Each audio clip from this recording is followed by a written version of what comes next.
Night Tides, 9:46 p.m.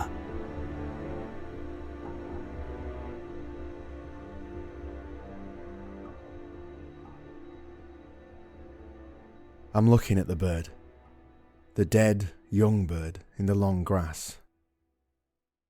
I've come out to see if he's still here before I go to bed. The house is locked up and dark, except the front door that I've left open a crack, spilling out orange light into the night. I don't know if I'm happy the bird's still here. My son found the bird today as we walked home from school. It was on the pavement outside our house. It was dying. Not alive, but not dead.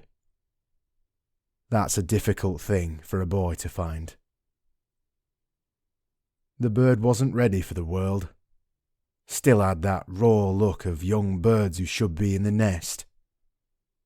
Its podgy body and thin white, damp feathers looked obscene on the tarmac. There was blood coming from its mouth, small pink bubbles bursting as it tried to breathe.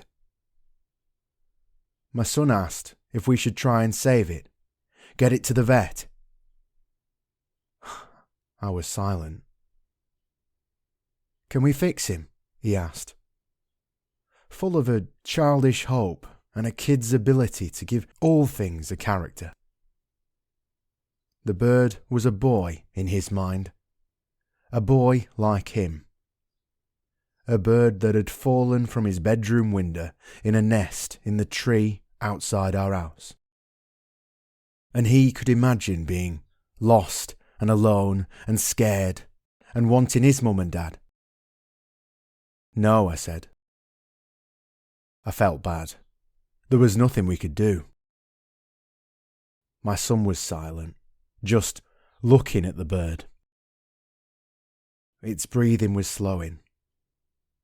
"Let's go inside," I said. "I'll play you NASCAR on the Xbox."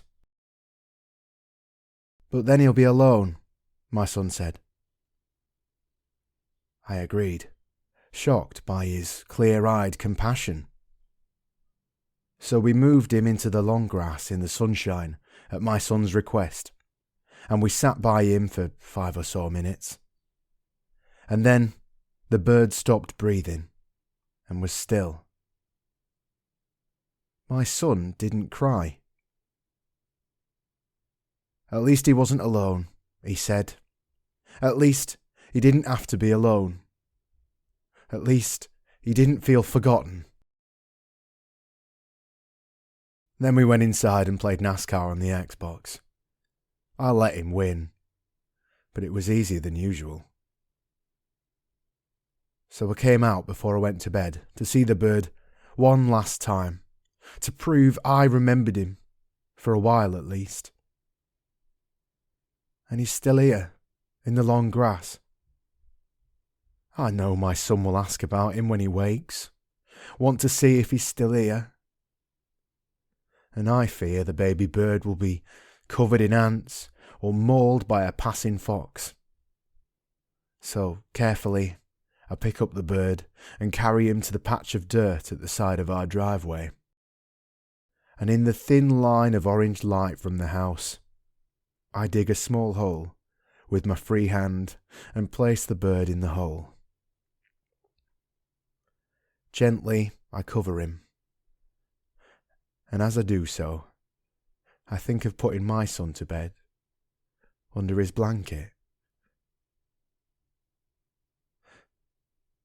I go inside to a box that lives in the cupboard under the stairs, the memory box. I open it and look through the emotional driftwood of his childhood.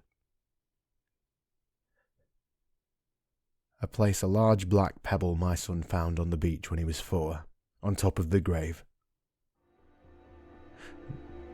And all I can think is, what a pointless fucking world.